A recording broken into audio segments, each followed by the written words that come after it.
રાષ્ટ્રીય સંવિધાનના દિવસ નિમિત્તે ભરૂચમાં વિવિધ સંગઠનો દ્વારા ડોક્ટર બાબા સાહેબ આંબેડકરની પ્રતિમાને ફૂલહાર અર્પણ કરી ઉજવણી કરવામાં આવી હતી. ભાજપ તેમજ કોંગ્રેસ દ્વારા પુષ્પાંજલિ સાથે સંવિધાન અંગેના શપથ લીધા હતા. ભારતીય બંધારણનો સ્વીકારની યાદમાં દર વર્ષે 24 નવેમ્બર બંધારણ દિવસ ઉજવવામાં આવે છે. નાગરિકોમાં બંધારણીય મૂલ્યોને પ્રોત્સાહન આપવા માટે કેન્દ્રીય સામાજિક ન્યાય અને સશક્તિકરણ મંત્રાલયને 19 નવેમ્બર 2015ના રોજ જાહેરાત કરી હતી કે ભારત સરકાર દર વર્ષ 24 નવેમ્બરને બંધારણ દિવસ તરીકે ઉજવશે. જેના ભાગરૂપે આજરોજ ભરૂચના જિલ્લા ભાજપ દ્વારા રાષ્ટ્રીય સંવિધાન દિવસની ઉજવણી કરવામાં આવી હતી. ભાજપના આગેવાનો અને કાર્યકરો દ્વારા રેલવે સ્ટેશન સ્થિત ડોક્ટર બાબા સાહેબ આંબેડકરની પ્રતિમાને પુષ્પાંજલિ અર્પણ કરવામાં આવી હતી. આ પ્રસંગે ભરૂચના ધારાસભ્ય રમેશ મિસ્ત્રી, ઉપપ્રમુખ દિવેશ પટેલ, મહામંત્રી નિરલ પટેલ, કનુ પરમાર સહિતના આગેવાનો અને કાર્યકરો ઉપસ્થિત રહ્યા હતા. આ તરફ ભરૂચ જિલ્લા કોંગ્રેસ કાર્યાલય ખાતે પણ રાષ્ટ્રીય સંવિધાન દિવસની ઉજવણીનું કાર્યક્રમ આયોજન કરવામાં આવ્યું હતું. ભાજપના બંધારણના ઘડવૈયા ડોક્ટર બાબા સાહેબ આંબેડકરની પ્રતિકૃતિને ફૂલહાર અર્પણ કરવામાં આવ્યા હતા અને બંધારણ અંગેના શપથ ગ્રહણ કરવામાં આવ્યા હતા. આ કાર્યક્રમમાં ભરૂચ જિલ્લા કોંગ્રેસના પ્રમુખ રાજેન્દ્રસિંહ રણા, ભરૂચ શહેર કોંગ્રેસના પ્રમુખ સલીમ અમદાવાદી, જુબેર પટેલ સહિતના આગેવાનો તેમજ કાર્યકરો ઉપસ્થિત રહ્યા હતા. 26 નવેમ્બર આજે બંધારણ દિવસ છે. ડૉક્ટર બાબા સાહેબ આંબેડકરની સમગ્ર ટીમ દ્વારા જે આટલું સરસ વર્લ્ડમાં હિન્દુસ્તાનનું બંધારણ સર્વશ્રેષ્ઠ છે, ત્યારે આજે પ્રદેશ કોંગ્રેસ સમિતિએ સમગ્ર ગુજરાતમાં દરેક સ્તર પર આજે સંવિધાન બચાવો દિવસ તરીકે ઉજવવાનું નક્કી કર્યું છે. આજે સંવિધાનનો ભંગ થઈ રહેલો છે. વર્તમાન સરકાર ભારતીય જનતા પાર્ટીનું ખનન કરી રહેલી છે. સંવિધાનની ઉપરવટ જઈ અને દરેક કાર્ય કરી રહી છે. આજે વોટ ચોરીથી લઈ અનેક બાબત છે જે આજે લોકશાહીનું હનન થઈ રહેલું છે. એના વિરોધમાં આજે સંવિધાન બચાવો દિવસ તરીકે કોંગ્રેસ સમિતિ મનાઈ રહેલી છે. આજે અમે પ્રતિજ્ઞા લીધેલી છે અને આ દેખાવો કરેલો છે કે સંવિધાન બચાવો, હિન્દુસ્તાન બચાવો.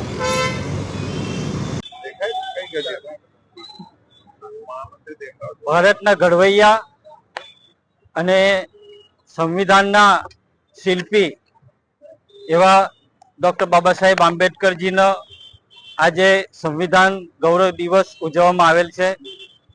આ ઉજવણી ભાગ સ્વરૂપે માન્ય ધારાસભ્ય શ્રી રમેશભાઈ, મહામંત્રી શ્રી નિરલભાઈ, અન્ય કાર્યકર્તા મિત્રો આજે સંવિધાન દિવસની ઉજવણી માટે ડૉક્ટર બાબા સાહેબ આંબેડકરના પટાંગણમાં ઉપસ્થિત છે. બાબા સાહેબ જ્યારે સંવિધાનના અધ્યક્ષ પદે હતા ત્યારે પ્રથમ 1946ની અંદર પ્રથમ સભા મીટિંગ બોલાવવામાં આવેલી હતી અને આ સંવિધાનની રચના કરવા માટે 299 સભ્યો અને એમના અધ્યક્ષ પદે બાબા સાહેબની નિમણૂક થયેલી હતી. સંવિધાન રચના કરવા માટે બાબા સાહેબને 2 વર્ષ 11 મહિના અને 18 દિવસનો સમયગાળો એમને પૂર્ણ કરેલો અને ત્યારબાદ સંવિધાનની રચના થઈ હતી.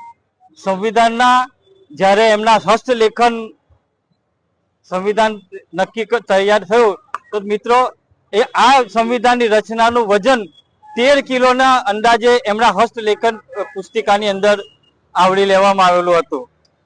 આનો ખર્ચ 63,96,329 થયો હતો. તે સમયે ડૉક્ટર બાબા સાહેબ આંબેડકરે સંવિધાનની રચના માટે સમગ્ર નારી શક્તિ, દરેક વર્ગ, કાનૂન, કાયદો અને એ બધાના સૂચિતોની અંદર એમણે સંવિધાનની રચના કરેલી છે અને આપણો સમગ્ર ભારત દેશ એ આ સંવિધાનના ન્યાય તરીકે એનું આપણે પાલન કરીએ છીએ અને આજના ઉજ્જવળ દિવસે આપણે એમને કોટી કોટી વંદન કરીને નમસ્કાર કરીએ છીએ, વંદન કરીએ છીએ.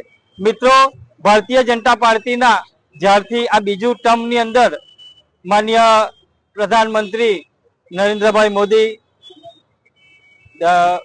મુખ્યમંત્રી શ્રી અને અન્ય જે નવા સંકુલની વ્યવસ્થા કરી એની અંદર 3 મંત્રીઓ જે સમગ્ર એસસી સમાજના કે જેને અત્યાર સુધીમાં એવું કહેવામાં આવતું હતું કે ફક્ત ને ફક્ત સામાજિક અધિકારીતા જ આપવામાં આવે, પણ 3 સમાજના વાલ્મીકી સમાજને આવરી લેવામાં આવ્યો, વણકર સમાજને આવરી લેવામાં આવ્યો અને બીજા રોહિત સમાજને આવરી લેવામાં આવ્યો. એટલે આજે આ સમાજ એમનો ઋણી છે અને એમને અમે ઋણ સ્વીકારીએ છીએ આજે ગાંધીનગર ખાતે 3 મંત્રીશ્રીઓનું સન્માન થઈ રહેલું છે અને એ સન્માન સ્વરૂપે અમે ભરૂચ તરફથી જે પત્રિકાઓ છે, આભારની પત્રિકાઓ બી લગભગ 2000 પત્રિકાઓ માન્ય મુખ્યમંત્રીને અર્પણ કરેલી છે.